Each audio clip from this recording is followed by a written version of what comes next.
Good morning, everybody.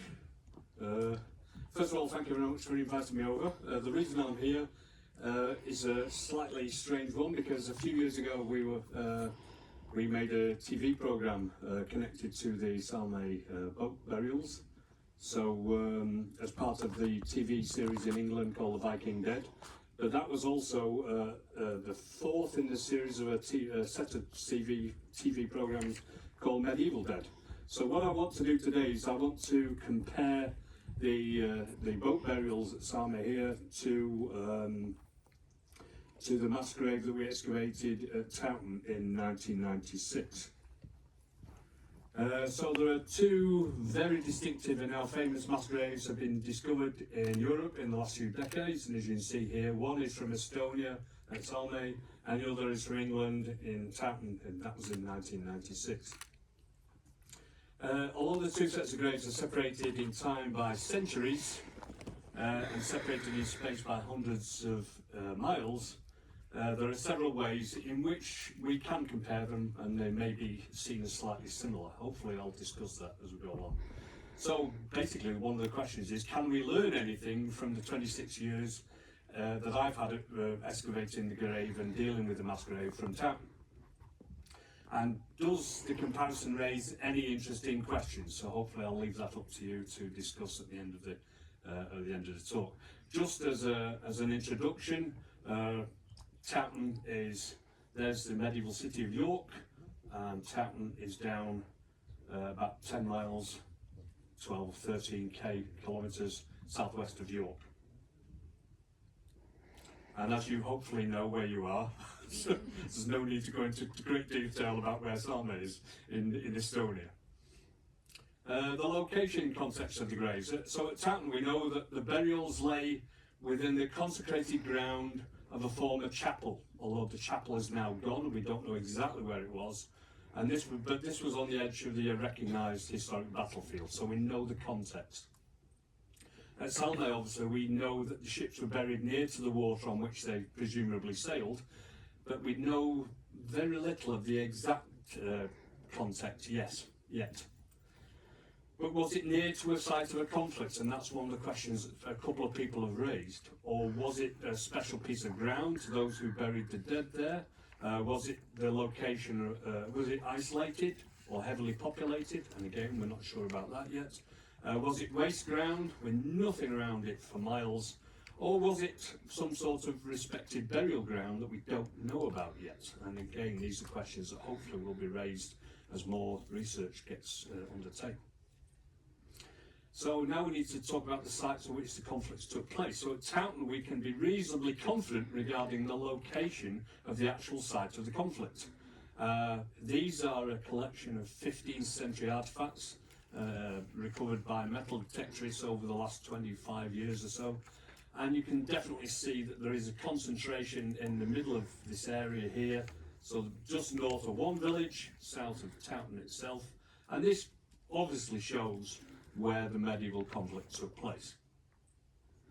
We've even got more than one. We've got several graves, 2 or 3 mass graves, and also individual graves, which I'll show you as we progress on the battlefield. So we know it's a site of conflict, there's no doubt about that. For some reason that's not working. Oh, there it is. So again, at Salme, it's not known if there is a spread of artefacts or other human remains to indicate where the conflict took place. The historic conflict at Towton, we know who the conflict was between. There were 2 rival kings on the throne at the time. There was one, King Henry VI of the House of Lancaster, and the up-and-coming King Edward IV of the House of York. And at Towton, Edward was proclaimed king, and so obviously he was the new king. So we know who the combatants were.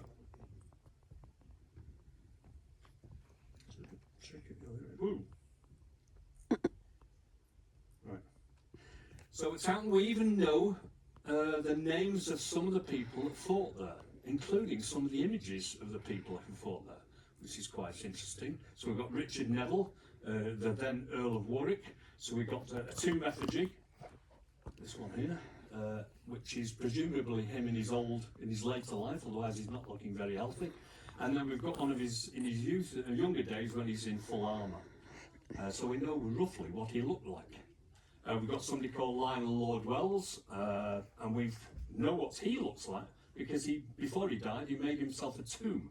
So presumably this is a very good likeness of what he looked like.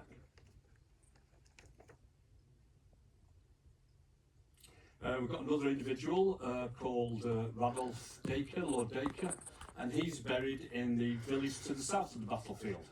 And here's his tomb with an inscription on it, which basically says that here lies Randolph Lord Dacre, who fought for King Henry VI. In fact, due to the interest that the battlefield has collected, we've got some individuals who have been looking through all the historical archives, and they've actually got names of, currently it's over 1,200 names of people who actually fought at the Battle of Towton, including this individual, who is Thomas Clifford, 9th Earl Lord Clifford. And he died at the Battle of Towton, but they don't know where his body lies. We were lucky enough in 2006 to be joined by this gentleman here, who is the current Lord Clifford.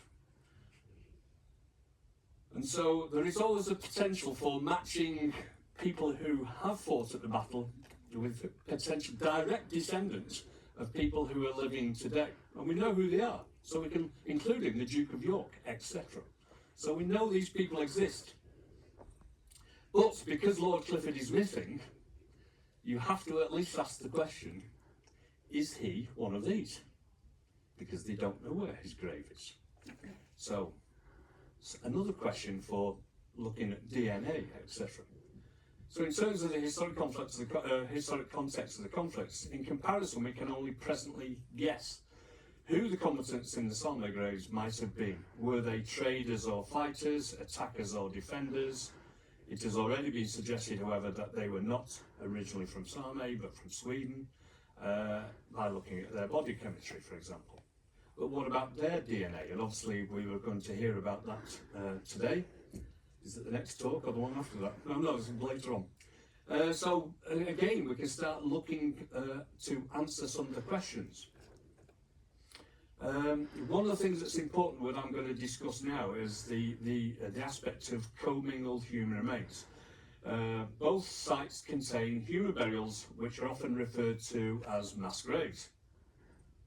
But in forensic archaeological terms, these are referred to as commingled human remains. The reason being that when one skeleton lies on top of another, and they deteriorate from two bodies to two skeletons, bones become mixed, and you have to have the ability to separate those two individuals, otherwise it becomes chaos. And then of course when you come to analyse the DNA, have you got the right bone from the right individual? So it's important you treat them as individuals all the way through the excavation.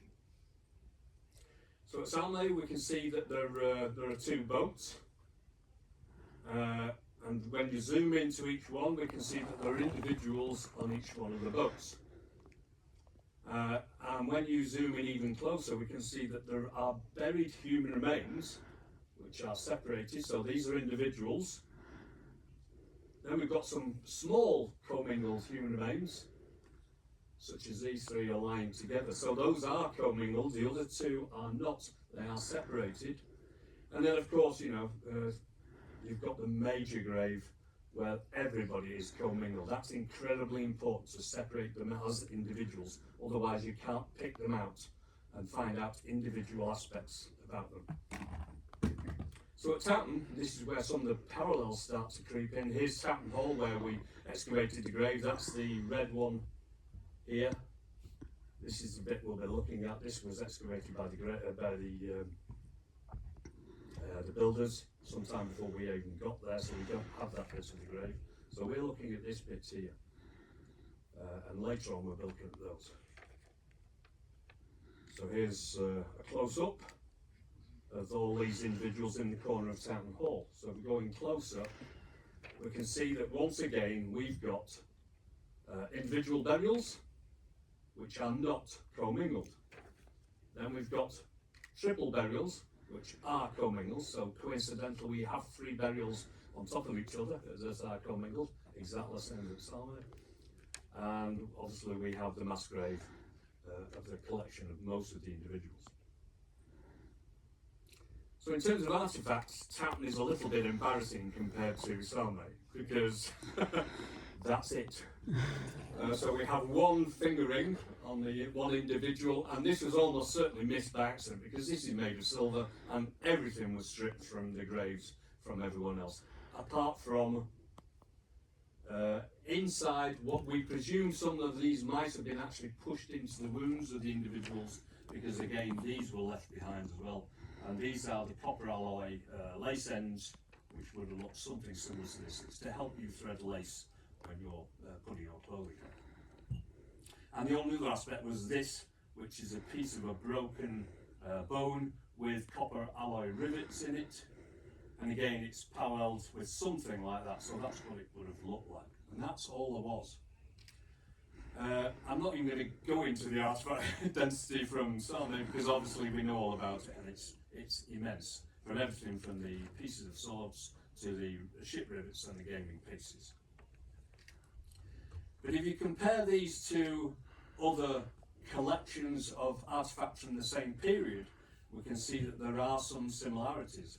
Here we see the Staffordshire hoard from England, and it's from approximately the right period. Now this has just been finished to be collated, and they now know that all these artifacts are weapon related, or sorry, conflict related, including the processional cross, which has been bent up, and I think it's even there.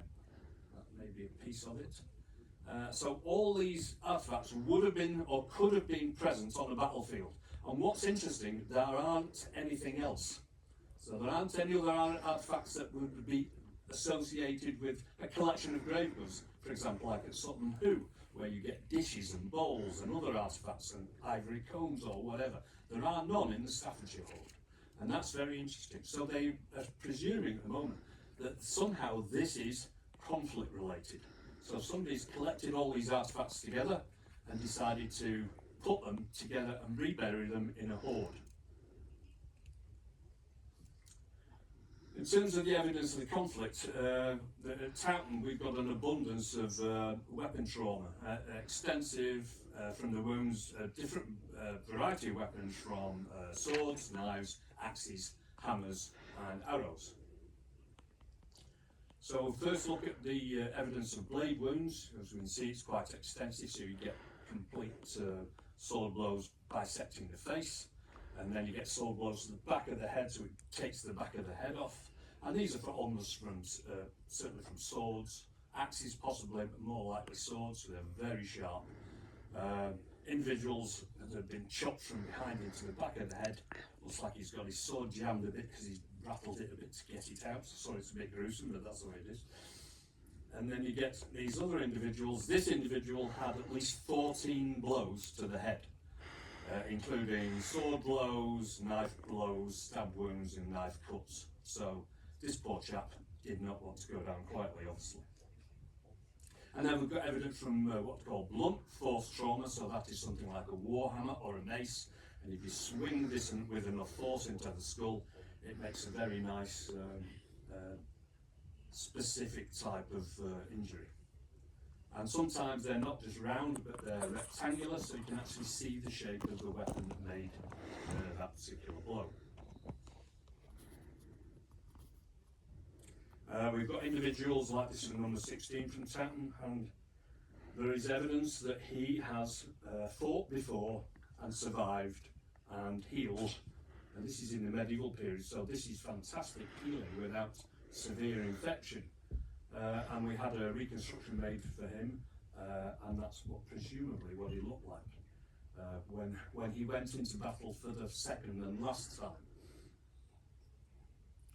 We've got evidence of piercing wounds, so something that would go straight in and straight out again with a very sharp piercing wound, including some knife wounds, stab wounds, or potentially arrowhead wounds. And we know, and this is an important point to make, that although these wounds are extensive and quite severe, a lot of these you can survive.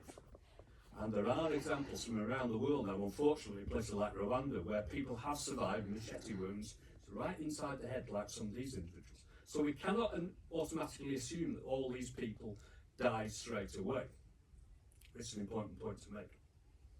And we've even got an individual, this chap, poor chap, I don't know if you can see it there, but if you highlight it, it looks like somebody's chopped his ear off, because he's got cut marks as though somebody has been sawing his ear off with a knife. And unfortunately, this is also common in multiple periods where people are taking trophies, which is not very nice. So here's a collection of all the wounds from the Towton individuals, and you see it's quite extensive.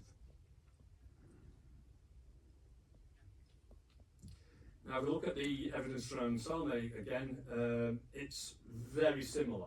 We've got similar wounds, especially defensive wounds to the hand, where somebody would do that, or somebody who attacks on the sword. They've got the same sort of wounds on the skull, and again, I'm not going to go into that because other people will be talking about it. So this is, I think this is quite interesting, because we've got to look at the shape of the grave. So here we now know that this is a ship, and we know that there are two ships or boats. And we know the shape of this because of not only the ship rivets, but of the individuals who are inside. And we know that they were in a concaved hole in the ground, which reflects the shape of the ship.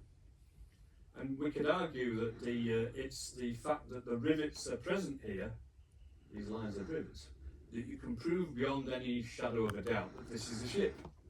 But, and that's what it looks like in plan, obviously, there's no doubt that this is a ship. But at Towton, we've got something very similar. We've got a long, thin structure, which is elongated in shape. And if you look at the sections both longitudinally and acrossways, you can see that they have a similar shape. And this is cut into sand and gravel, just like at Salme, except we don't have ship rivets. Otherwise, it looks very similar. So is that a ship? And if not, why are they burying it in a shape of a grave like that? Well, if you look at, if you zoom out with a drone or something, or an aerial photograph, you can see that the landscape is full of these lines of ridge and furrow medieval field systems. And if you look at those in detail, you see that is the cross section. And if you put the grave in, they fit perfectly. And that's almost certainly what's happened at Towton. They've been buried into part of a medieval field system as an easy way of digging a grave. And that's important, because I think they were trying to save time and energy. So what about dating the human remains? Well, we know from Towton, obviously, I can tell, I can be incredibly confident that these chaps at Towton died on the afternoon of the 29th of March in 1461. And I don't think you can actually get better than that in terms of dating. And we know that, and it's been confirmed by the radiocarbon dates, and every time we look at it, it produces the same information. So in comparison, this is where we've got one up on the Saaremaa grave, because of course we're still struggling to note exactly when it was, the context that it was in. So the dating is still approximately about 750. The difference in dating accuracy therefore ranges from Towton to within a few hours to simply within a few centuries. So one up to Towton, I think, there. So this highlights the importance of the information of contextual historical information. If you haven't got any, you're just stuck. You rely on other things, and we're very lucky at Towton. So for Salme, for example, there currently is nothing that, as far as I know, that ties it into a known event. So one important aspect of the comparison is that related to how the people were buried and what this might signify. This is the point of one of the points of the talk. So at Salme 1, the human remains appear to be in mixed orientation or more randomly placed, some supine, which is face up, and some prone, which is face down. Were these of lower status, or was the same care shown to the individuals in Salme 2? So you look in Salme 2, it's more regular. The human remains appear to be more regularly spaced, and all with associated grave goods. They lie orientated northeast southwest and northwest southeast. So at Towton there are three distinct orientations of the skeletal material in the mass grave. We've got from west east, which is a standard Christian way of burying, face up. We've got west east, which is exactly the opposite, could be face up. We've got north south. This is the only individual that's facing north south. And I think they put this chap there because there was a space at the end of the grave. I think they just had a space and they had some individuals to put in it, so they fill the space up. You'll see why in a minute. And then there's obviously the prone, so there's face up, and then there's, face down, and then the supine face up.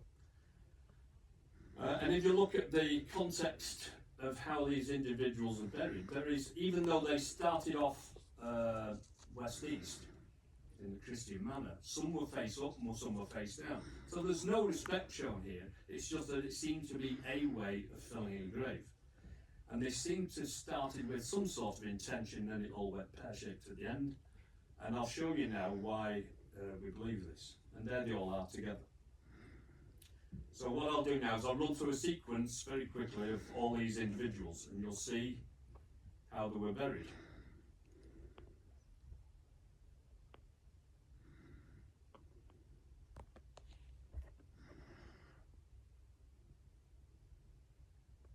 Oh, and now they start turning around.